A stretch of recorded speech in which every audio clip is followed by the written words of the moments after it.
Welcome to my channel. இன்றைக்கி நம்ம வீடியோவில் சூப்பரான ஒரு சாதம் தான் செய்ய போகிறோம். கொழுப்பை கரைக்கும் கொள்ளு சாதம் தான் செய்ய போகிறோம். உடம்பில் உள்ள தேவையில்லாத கொழுப்பை கரைச்சி கொண்டு வந்துடும். இந்த மாதிரி சாதம் செஞ்சு சாப்பிட்டோம்னா வாங்க எப்படி செய்கிறதுன்னு பார்க்கலாம். கொள்ளு சாதம் செய்கிறதுக்கு முதல்ல கொல்லை வேக வச்சுக்கலாம். 1 டம்ளர் அளவுக்கு கொள்ளு எடுத்துருக்கிறேன். 100 கிராம் அளவு இருக்கும். இதையே நல்லா 2-3 தடவை கழுவிட்டு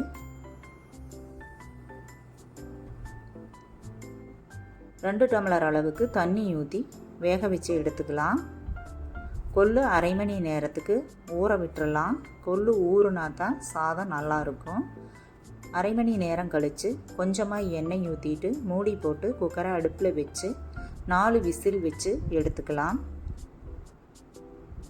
கொள்ளு பருப்பு கொள்ளு ரசம் எல்லாமே அடிக்கடி செய்வோம். இந்த மாதிரி கொள்ளு சாதமும் வாரத்தில் ஒரு நாளாவது செஞ்சு பாருங்கள், ரொம்பவே நல்லாயிருக்கும். கொள்ளில் நிறைய சத்துக்கள் இருக்குது. அயன் சத்து, நார் சத்து நிறைய இருக்குது. அடிக்கடி நம்ம எடுத்துக்கிறது ரொம்பவே நல்லது. இப்போ சாதத்துக்கு அரிசி ஊற வச்சுக்கலாம். நான் இன்றைக்கி 200 கிராம் அளவு அரிசி ஊற வச்சுருக்கிறேன். அரிசியை நல்லா 2 தடவை கழுவிட்டு 3 டம்ளர் தண்ணி ஊற்றி அரை மணி நேரத்துக்கு அரிசியை நல்லா ஊற விட்டுறலாம். இப்போ ஒரு பொடி அரைச்சிக்கலாம். 4 பல் பூண்டு, 1 ஸ்பூன் ஜீரகம், 1 கொத்து கறிவேப்பிலை போட்டுட்டு கொரகொரப்பாக பொடிச்சு எடுத்துக்கலாம். ஒன்றும் பாதியமாக பொடிச்சா போதும். இப்போ இந்த மாதிரி பொடிச்சிட்டு வந்தாச்சு.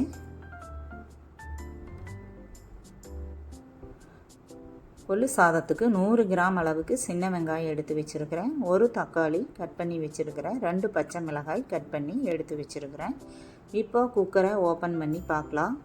கொள்ளு நல்லா வெந்துருச்சு. இதையே இப்போ வேறு பாத்திரத்தில் மாற்றி வச்சுட்டு அதே குக்கரை அடுப்பில் வச்சு சாதத்துக்கு தாளித்து விட்டுடலாம்.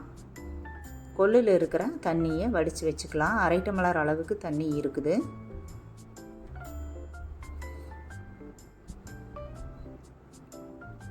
இப்போது குக்கரை அடுப்பில் வச்சுட்டு 1 டேபிள் ஸ்பூன் எண்ணெய் ஊற்றிக்கலாம். இது கூடவே 1 டேபிள் ஸ்பூன் நெய் போட்டுடலாம். நெய் போட்டு செய்யும்போது சாதம் டேஸ்ட்டாகவும் நல்லா உதிரியாகவும் இருக்கும். எண்ணெய் நெய்யெல்லாம் நல்லா உருகி வரட்டும். இப்போ கடுகு உளுந்து 1 ஸ்பூன் அளவுக்கு போட்டுக்கலாம். இது கூடவே சின்ன வெங்காயம் போட்டுக்கலாம். முழுசாகவே போட்டுக்கலாம். சின்ன வெங்காயம் இல்லைன்னா ஒரு பெரிய வெங்காயம் கூட கட் பண்ணி போட்டுக்கலாம். கட் பண்ணி வச்சுருக்கிற பச்சை மிளகாயோட ஒரு காஞ்ச மிளகாயும் போட்டு நல்லா வதக்கி விட்டுடலாம். 1 கொத்து கருவேப்பிலை போட்டுக்கலாம். இதையெல்லாம் நல்லா வதக்கி விட்டுடலாம். இப்போ பொடிச்சு வச்சுருக்கிற பூண்டு சீரகத்தையும் போட்டுக்கலாம்.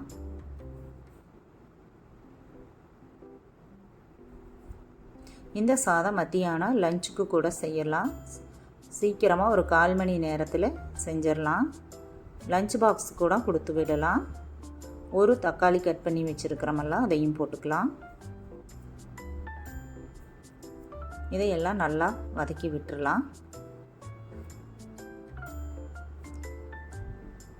இப்போது அரை ஸ்பூன் மஞ்சள் தூள், 1 ஸ்பூன் அளவுக்கு குழம்பு மிளகாய் தூள் இப்போ போடணும். நான் வீடியோ எடுக்காமல் விட்டுட்டேன்.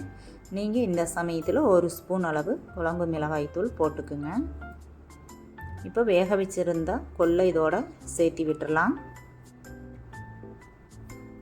நல்லா கலந்து விட்டுட்டு சாதத்துக்கு தேவையான அளவு உப்பு போட்டுடலாம்.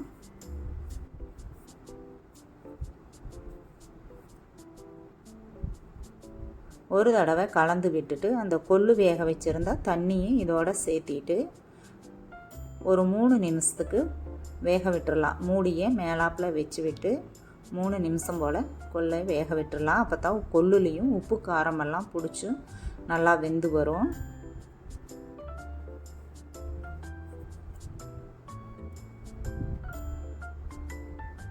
இப்போ மூடியை ஓப்பன் பண்ணிவிட்டு ஊற வச்சிருக்கிற அரிசியை இதோட சேர்த்திடலாம்.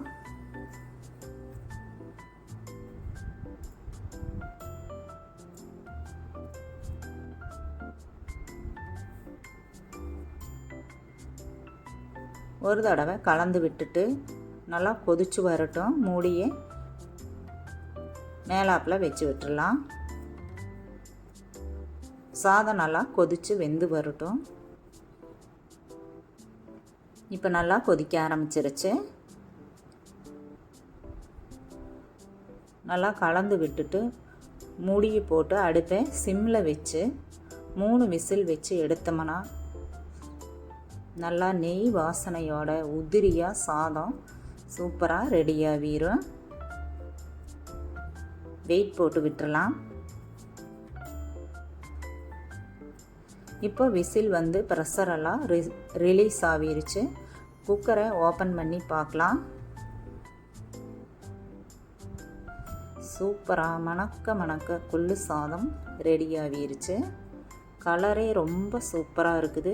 இப்போ 1 ஸ்பூன் நெய் போட்டுட்டு கொஞ்சமாக மல்லி இலை கட் பண்ணி போட்டுக்கலாம்.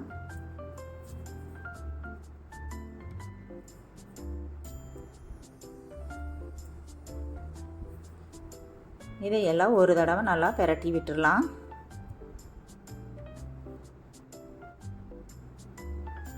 பார்க்கும்போதே சாப்பிடணும் போல் இருக்குது. அந்த அளவுக்கு சாதம் சூப்பராக வந்திருக்குது.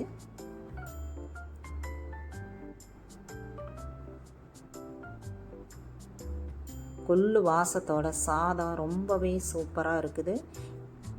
நீங்களும் இதே மாதிரி ஒரு தடவை செஞ்சு சாப்பிட்டு பார்த்துட்டு எப்படி இருந்ததுன்னு கமெண்ட்ஸில் சொல்லுங்கள். நான் இன்றைக்கி கொள்ளு சாதத்தோட ஆனியன் தயிர் தான் வச்சு சாப்பிட்டேன். ரொம்பவே சூப்பராக இருந்தது. ஊறுகாய், வடகம், அப்பளம் எது வேணாலும் வச்சு சாப்பிடலாம்.